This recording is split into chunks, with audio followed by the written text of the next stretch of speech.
You got a PlayStation 2? Nah, I got Gamecast.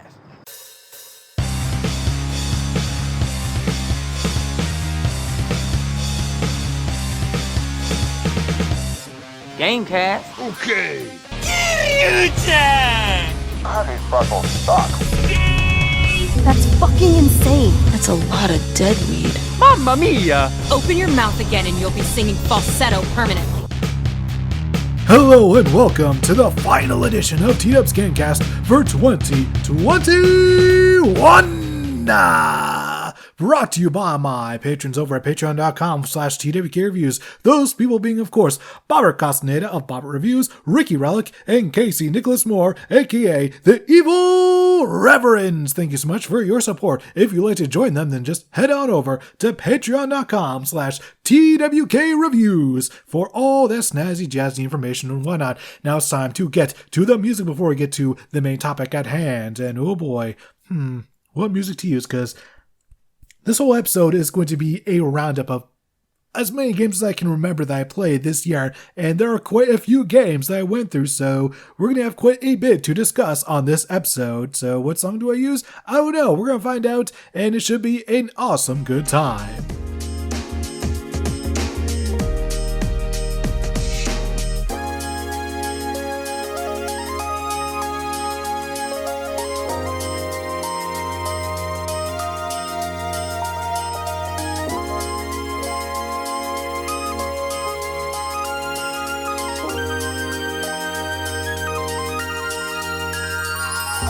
Yeah, going with some Trails of Cold Steel. That's where that soundtrack is from. That song from that sound.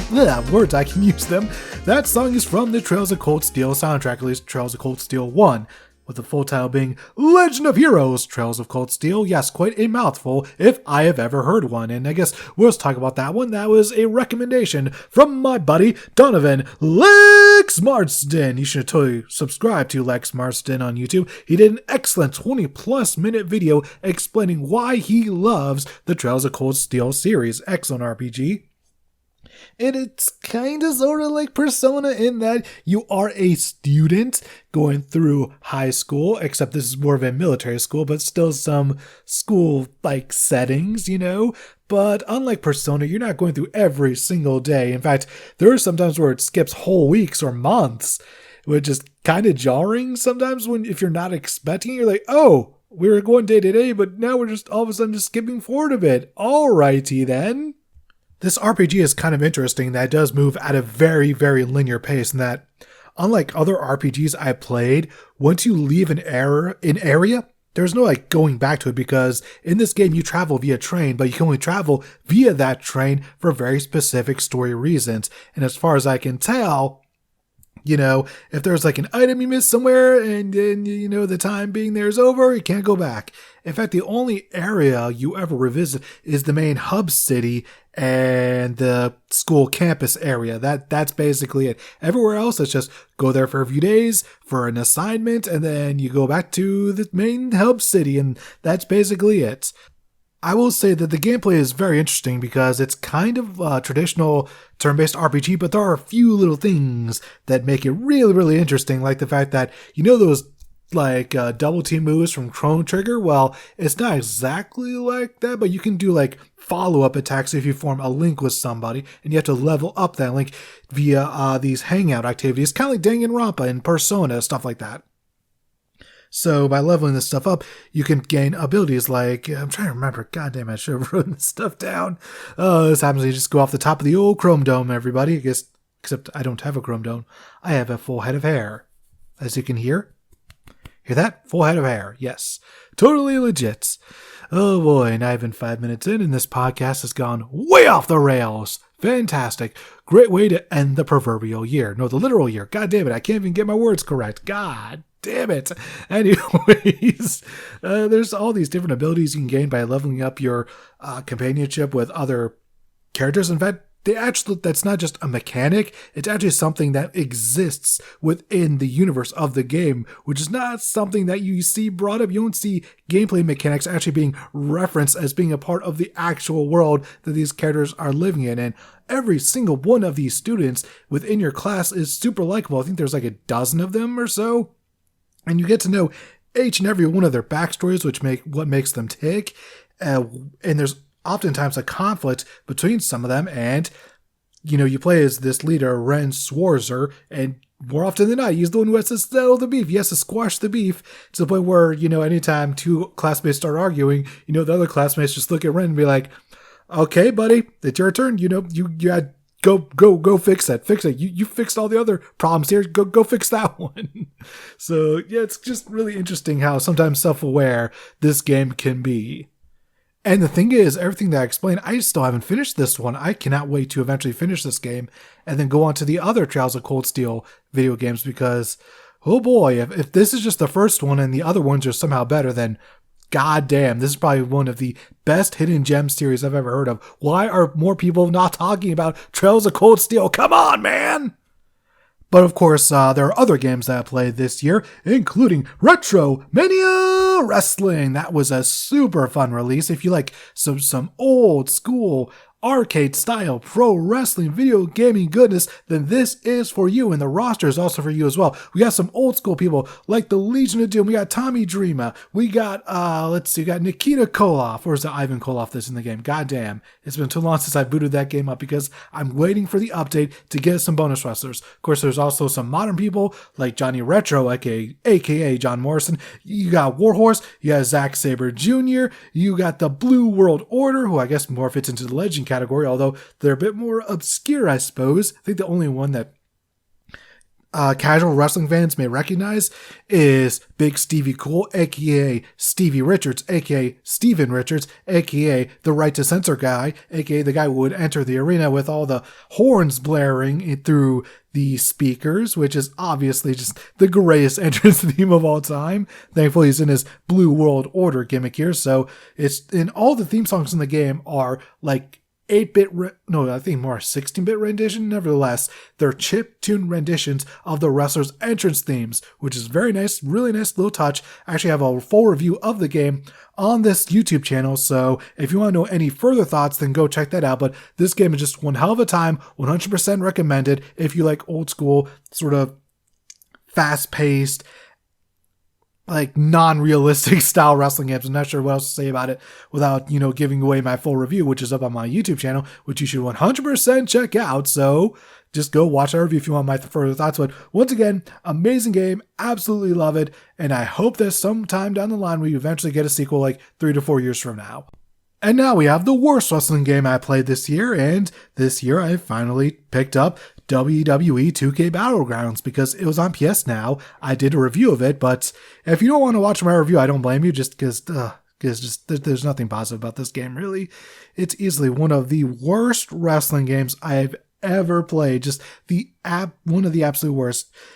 Which isn't helped by its grindy unlock mechanics, because if you want to unlock everybody and you don't want to use any microtransactions, then you're going to be in for a bad, dreadful, terrible, horrendous time, because just unlocking one person is going to take a good 30-40 minutes, and that's just one person, not their attire. Let's not forget the alternate attires and other things in this game. This thing's a mess. It's clearly a game that was meant for mobile devices, that was ported to modern systems because they couldn't have 2K21 because 2K20 was such a disaster. But honestly, I'd rather play 2K20 than this, because this is just fucking hell, man. God damn it. Just hate talking about it. And for our final wrestling game on this podcast, we have Action Arcade Wrestling, which is the third entry in the Action Arcade Wrestling series. I remember when the first one launched exclusively on the Xbox 360 indie marketplace back in the day, and I don't know what to say really much about the series. I mean, it's never really been my thing. This is kind of what I was dreading that Retro Mania Wrestling was going to be, but no, I don't know, just for some reason, Action Arcade Wrestling games just haven't clicked with me. And I was hoping this one would, but unfortunately, the thing that was going to click with me was unfortunately yanked away, and that was the Chikara license. And it was due to no fault of their own. It was due to the fact that, unfortunately, Chikara is run by a scumbag. And when that happens, well, bad things happen. Anyways, you get to create whoever you want as long as you download the app on your computer, and that really is one thing that is an unfortunate downside to this game, because unless you want to download a completely separate program, you are not going to be able to create any wrestlers or arenas. Now, the one good thing is that the Steam and PS4 version are cross-compatible when it comes to created content, when it comes to wrestlers and arenas. However, the presentation just isn't all there for me because there's no entrances like at all, which is kind of a bummer. Although, you do get this sort of 3D swooping camera that shows the wrestlers before the match starts, which is at least something. That is an improvement over the other games, but I don't know, there's just something for me that just doesn't click with the action arcade wrestling games. And I've played all 3 of them, although I think only 2 is available on 360 because I remember Dave Horn, the main guy behind the series, saying that he couldn't afford to keep both games up on 360 at once. And I think the first one is the most fun I've had out of the games, which, oh boy, that's not helping the argument. But, the one thing I'll say is that the Create Wrestler department is limitless, absolutely limitless. If you look at the type of wrestlers you can download, there's a 100% accurate Dr. Wily in his capsule floating around. So if you want to play as that, you can. You can play as flat characters, 100% 2D characters in this game. So at least there's that. At least there's absolutely no limit on the created wrestlers, as long as once again you download the program on your computer. Which once again is just not something I'm interested in doing because I just like having created content available just in the game. Just if I want to create something, just put it as part of the game, please. And this depresses me because I was really looking forward, maybe this will finally be the one, but unfortunately, Retromania to me is the casual wrestling game that I've really been waiting for. I don't know, I'm sorry to the Action Arcade Wrestling team because they clearly did the best job they could, and it's clearly there for some people. There are some people I'm certain this is going to be the game for them. So if you want to play some good old Action Arcade Wrestling goodness, then pick up Action Arcade Wrestling, Try it out yourself. See if it works for you. But unfortunately, it doesn't for me. I feel really bad because it's not a bad game at all. It really, really isn't. It's a very well put together video game and the one thing I'll say, one of the cool things is that if you use a wrestler and you do a move 3 times in a row, you could get 3 different animations for it. So that's some nice little extra work put in there. Some might say that's a bit unnecessary because I don't think most people are going to notice when a move is done slightly differently. But, I appreciate that type of work put into a wrestling game. I appreciate the finer little details. Next, we have Mass Effect Legendary Edition, and this, oh boy, oh boy, oh boy. I remember back in 2020 when this was announced, going, oh me, oh my, this is something I'm going to look forward to, isn't it? And I played through Mass Effect 1, 2, and 3, all remastered, and I gotta say, this is how you do a remastering, everybody. Don't do what Rockstar did with their definitive editions, quote unquote. The balls of them to call that definitive. Come on.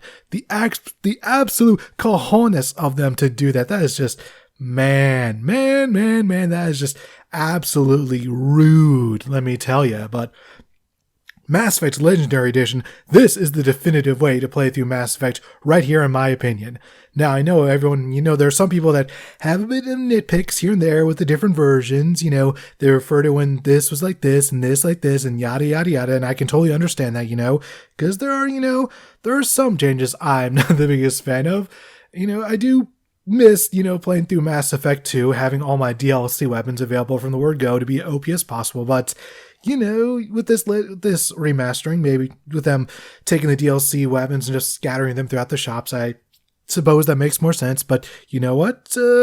Overall, it's all good. Now, we'll say Mass Effect 1 almost feels like a remake with all the changes they made. There's a huge laundry list of changes from both the, the UI, the gameplay. It all just feels so much smoother, just so good. I cannot recommend Mass Effect Legendary Edition enough, especially if you've been putting off playing through this series. If you hear about, the third game's ending is really bad, which, having recently played through it, yeah, it's still bad.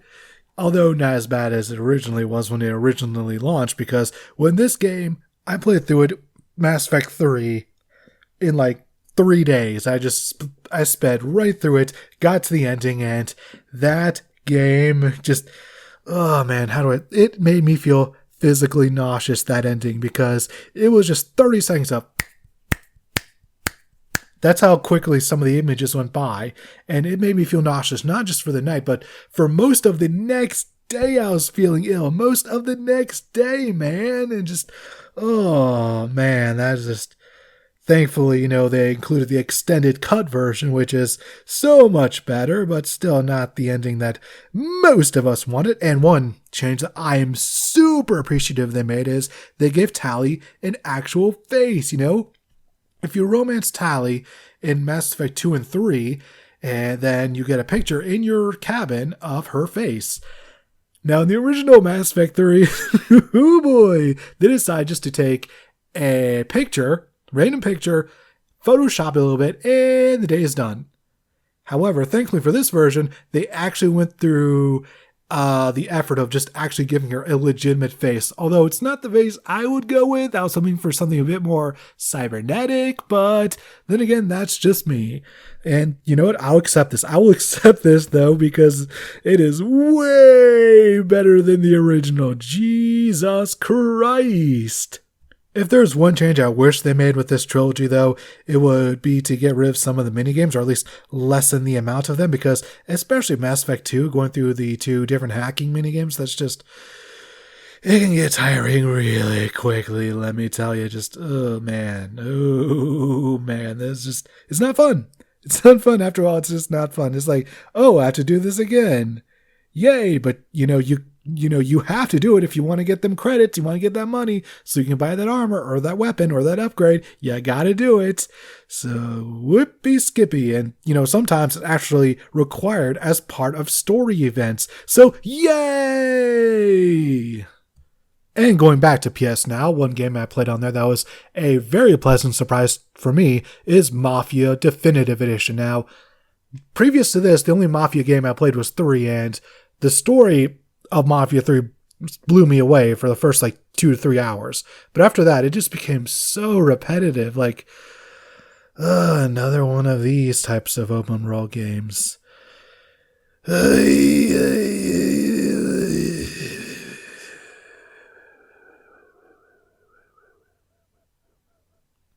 Although it's not the worst of its kind. It's not as bad as a modern Assassin's Creed game, but still not exactly my cup of tea.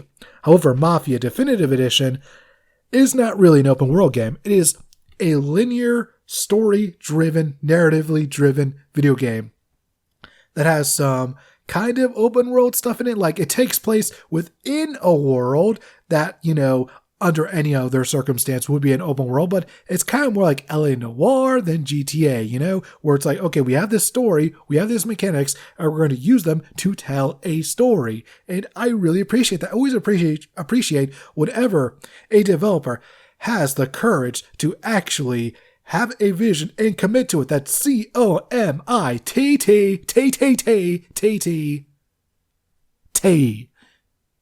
And I say this because so many times we see developers try to, create some sort of vision, but then, publishers get involved, and then it all becomes a mess, and it's just oh my god. If you don't believe me, then just go check out the channel, Matt McMuscles, go through all the video game parts of what happened, because so many times he covers a video game, it's the developers want to do this really cool thing, but the publishers were haha, nope. And then it all becomes this big argument between the two, and then things get messy, and then everything goes straight to hell, and the video game never gets released. Hooray! Fun times for everybody. Thankfully, that was not the case with Mafia Definitive Edition. This might be one of the best remakes in video game history. Yes, I said it, one of the best remakes ever. And I say this because there's a mission in this game that Mafia players are very, very familiar with. It's one where you have to go into this old school style racing mission where you're going on this official race. You have to replace the driver, and it is notorious for being one of the hardest missions in any video game of all time. And in this remake, they actually took the AI and actually made it fair instead of making it cheating, because the original game on PlayStation 2 apparently had some really bullshit AI. This one, however, in this game, does not have that, although there is an option to turn the bullshit AI on, which I'm Why would you do that? And then I look at the trophy list like, oh, that's why. Just for the sake of a fucking trophy. Jesus Christ. Completionists, I feel so bad for you. I feel so bad you're going to have to go through this because I played this, just as easy difficulty as I could because of how notoriously difficult I heard this mission was, and it was still quite challenging, let me tell you, but it was a fair challenge. I actually had to just, if you're good at driving mechanics and you're able to just to get it down, then you're going to be able to win this race in just a few tries, because it literally took me just 3 tries to win this race. Now, fair being fair, I'm half decent at racing games, when it comes to like Mario Kart, Jack X. I'm trying to think of other racing games I played because I played quite a few. Fuck, what's the other racing games? Snowboard Kids 2, Diddy Kong Racing. I have a little bit of experience, playing racing games. And when it comes to open world games, I don't really see too much of a difference when it comes to, this style racing there, except for the fact that, there's not wacky items. But aside from that, the mechanics are very similar. All you have to do is mainly hug the inside of the course and just know when to go for top speed, because going for top speed is not always a good advice. It's not always a good option. Sometimes you just need to slow down just a little bit, but never hit the brakes. Never, ever, ever hit the brake button. If you do, you're gonna have a really bad time, let me tell you. One of the things that I loved about Mafia Definitive Edition is just how well the narrative is told, because I'm not the type of person that likes to watch Mafia movies. In fact, I've watched 0 of them. I've also watched 0 Yakuza films and only watched 1 Triad film. And that was only because I was then taking a film class and the teacher was like, okay, here's a Triad film. It's a gangsta movie. And it turns out it really wasn't. It was like this really dramatic story of like this child and having to endure being forced into the Triad. And I'm like, oh, okay then.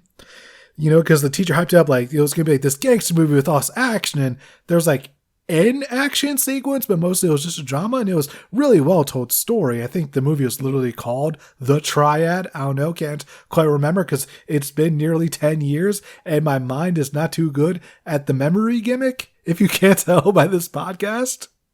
Regardless, this game's story is told so well because you get to really you get really attached to all these characters in this story, man. They hit you right in the feels with everything that happens.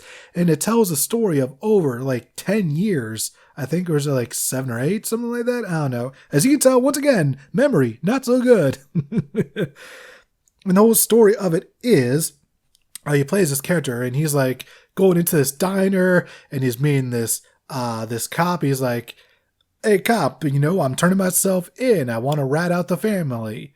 And the cop's like, okay, tell me your story. And then the game goes through the story via flashbacks to all these events, telling you how he got into the Mafia. Why did he want to get away from the Mafia? And trust me, like, there are some things that happen where, holy shit, I did not see coming. I don't want to spoil it, but just trust me, some of the twists and turns, you're like, oh, hey, what?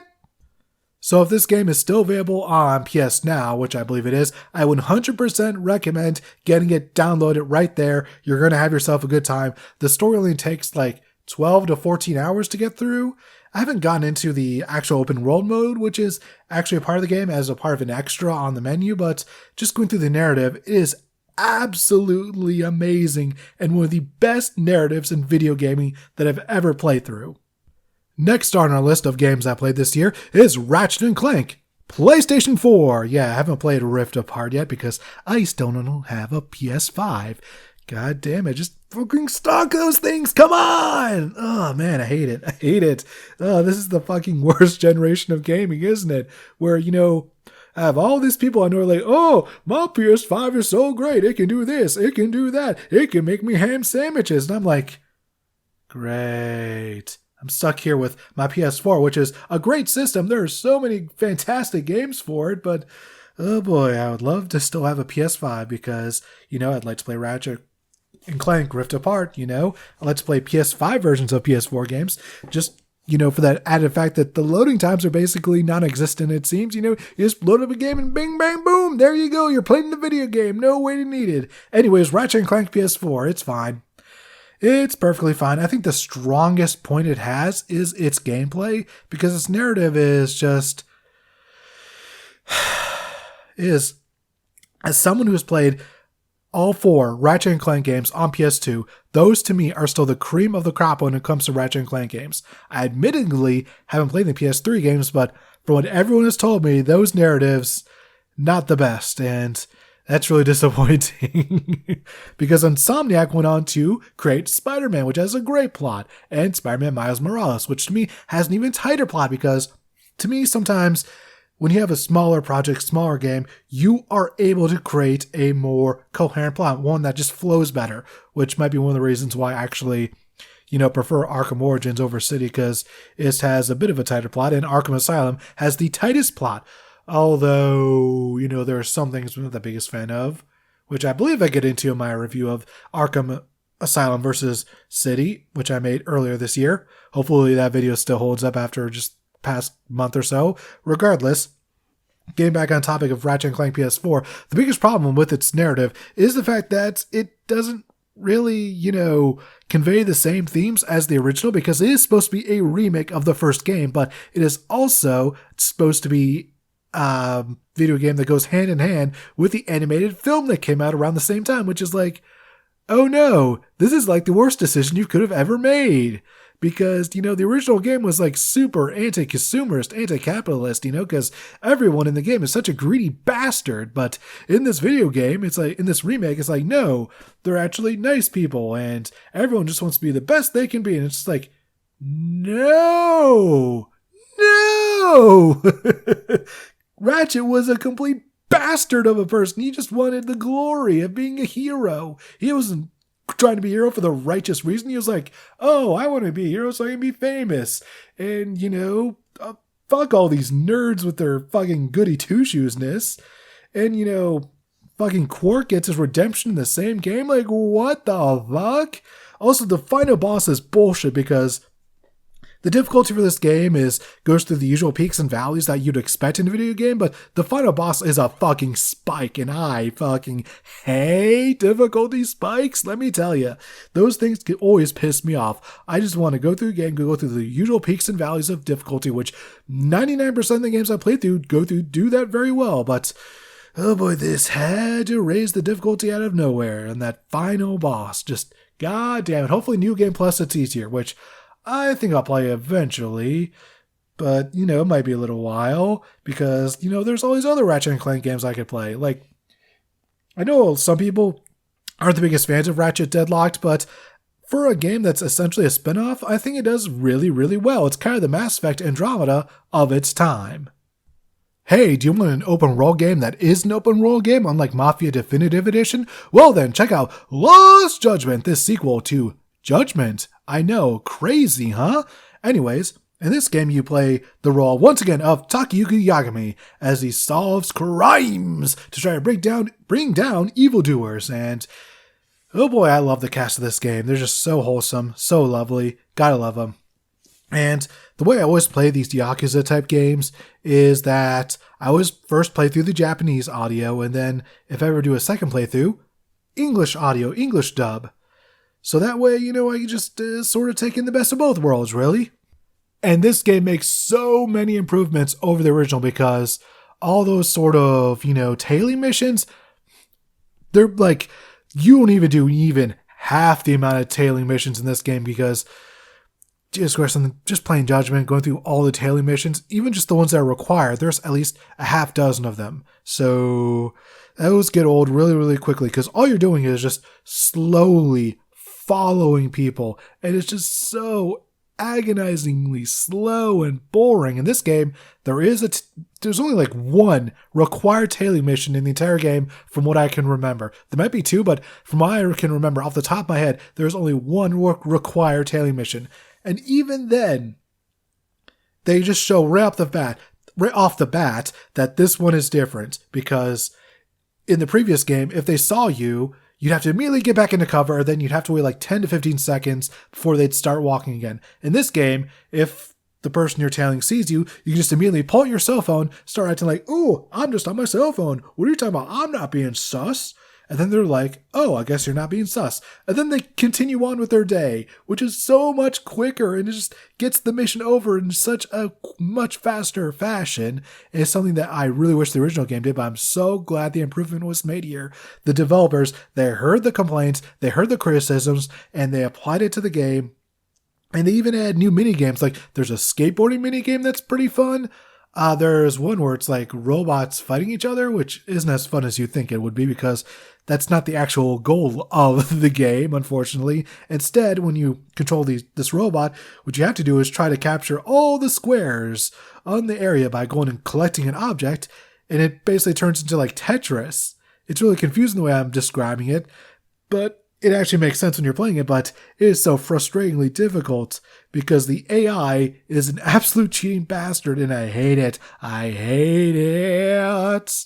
One of the more fair minigames, though, is motorcycle death racing, although no one actually dies in this death race, which kind of makes it a misnomer. Nevertheless, it is super fun because every biker you meet is super wholesome, which you do not expect, but they are, each and every one of them, super wholesome to their hearts, and I love them, and the way the story of it wraps up is really, really amazing.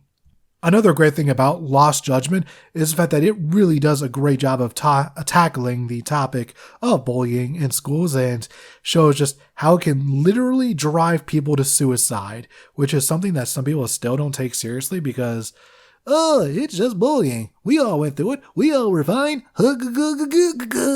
Except, sometimes the harassment really does go too far, and this game shows you what happens when bullying goes too far. People literally commit suicide, and it's a really bad thing.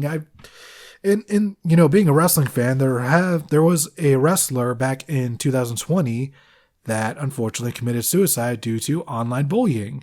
Her name was Hana Kimura, and just every time I think about her, it just breaks my fucking heart because she was legitimately a wholesome person. She got into wrestling business because her mother, Kyoko Kimura, was a wrestler. And she just, from the word, since she was born, just had this love of wrestling in her heart because that's how she was brought up by her mother. And she just wanted to share that love with everybody. So she won this reality show called Terrace House. And because of a scripted event that happened on the show, fans got really angry at her and sent her like all these death threats and told her to kill herself. And so she did. So the lesson here really is to just watch what you say. Don't be an asshole. Don't be a dick. I think that's something we could all practice, right? Right? Yeah. One thing this game is definitely known for is the fact that its lead actor is joined up with a talent agency that is an absolute dick. So one of the things that Yakuza franchise is known for is its karaoke minigame. However, those that have played Judgment and Lost Judgment have been kind of puzzled at the lack of karaoke minigames in these games. And it's due to the talent agency, which I believe is called Johnny and Friends, saying, oh, no, this person's not going to be doing any singing in these games, even though he's a literal professional singer, which is just makes everyone just even more confused. And there's just been this absolute just lack of cooperation between Johnny and Friends and Ryoga Gotoku Studio, which is try people to make these games, that might make this the last entry in the Judgment franchise, or at least the last one to feature this guy as the main character, because Johnny and Friends, from everything that I've read, has, like I said, been completely uncooperative, and I feel so bad for the people at Ryoga Gotoku Studio who just want to make a fun video game for people. They're like, hey, here's this fun detective game. So for us to, branch off and try new things in the Yakuza thing while also giving you fun beat-em-up action times.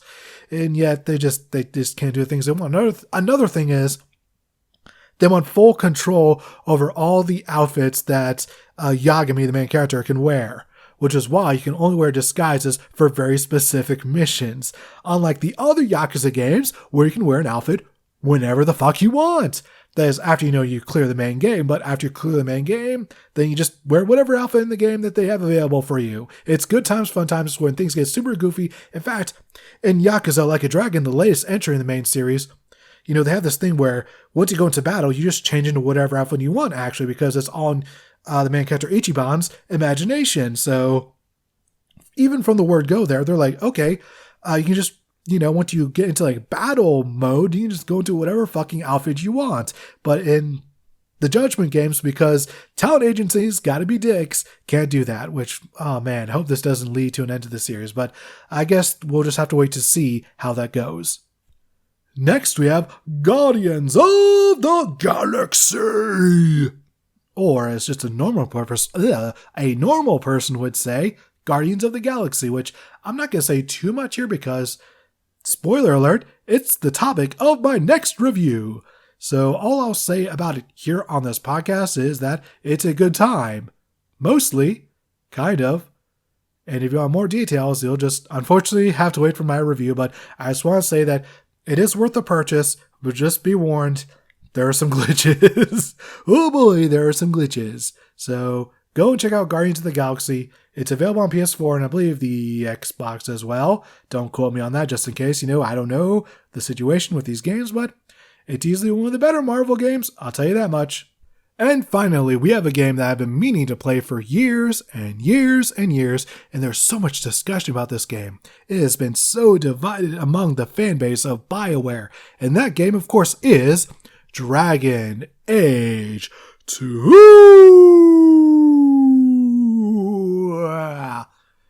Once again, as normal people would say, Dragon Age 2. And the main reason that there's a lot of divide in this game is the fact that, number one, you have to play as a human. In Dragon Age Origins and Inquisition, you can play as a whole host of different races. Number two, this game is you can tell that the budget for this game is how it was really low and that it was really rushed out the door because it all takes place in one location, Kirkwall, and the surrounding area. So, hope you like the city! I will say though, from what I've played of it thus far, I can tell that quality effort was put into it. Like, the team did the best they could with what they had. It's just a shame that they weren't given as much as they should have been. And I know that some people, they don't like any Dragon Age game that isn't Origins, but I gotta say, I really enjoyed Origins, I love Inquisition, and I think this one is a very solid entry in the series, and I don't think this one should be slept on, because if you enjoy RPGs, I would say give this one a go, especially if you played Origins, because this game, like I said, perfectly fine follow-up. Does it have better writing than Origins? Probably not. Does it really, does it hit home? Does it have an intro that hits home the same way Origins does? No, not really, because it's going to be the same intro every single time, and you could say the same about Inquisition, but the thing I like about Inquisition is that there actually are a little bit of differences depending on what race you are. So my friend, he decided to play as a Canary mage, which he then regretted, because he's like, oh, I already struggle with depression, so doing this just made me want to kill myself, and I'm like, fuck. That conversation got dark really fucking quickly. Oh boy, sometimes you have dark humor to offset the things in your brains. I know many people like this. And I will say that, if you ever need someone to talk to, I would recommend doing so, Anyways, getting on to happier topics. Like I said, depending on what race you play through as in Inquisition, there are characters that would react to you in different ways. However, in Dragon Age 2, you have to be a human. Human. You can be a human male or a human female. Now, thankfully, you can play as different classes, I believe. That shows you how long it's been since I played through the intro. I'm certain that you can play as a mage, or as a rogue, or a warrior, so they at least kept the character classes in there, from what I can remember at least. Once again, please let the memory be true. Don't let my bad memory be tricking me once again. Hopefully it isn't. I think the strongest point in Dragon Age 2's favor is the fact that the characters you meet are actually pretty cool. They're all pretty well written from what I've played through so far. They're all relatively likable. There's no one in there that I'm like, ugh, this asshole, what the fuck? Thankfully, there's none of that. In fact, I'd say that's probably BioWare's biggest strength, even in their worst games, is the fact that you're going to like at least a few characters from each game. So, pick up a BioWare game that's an RPG and unfortunately not Anthem. Oh boy, that could have been a lot better, couldn't it? I have yet to play it myself because it's an always online game and I'm just not about that life.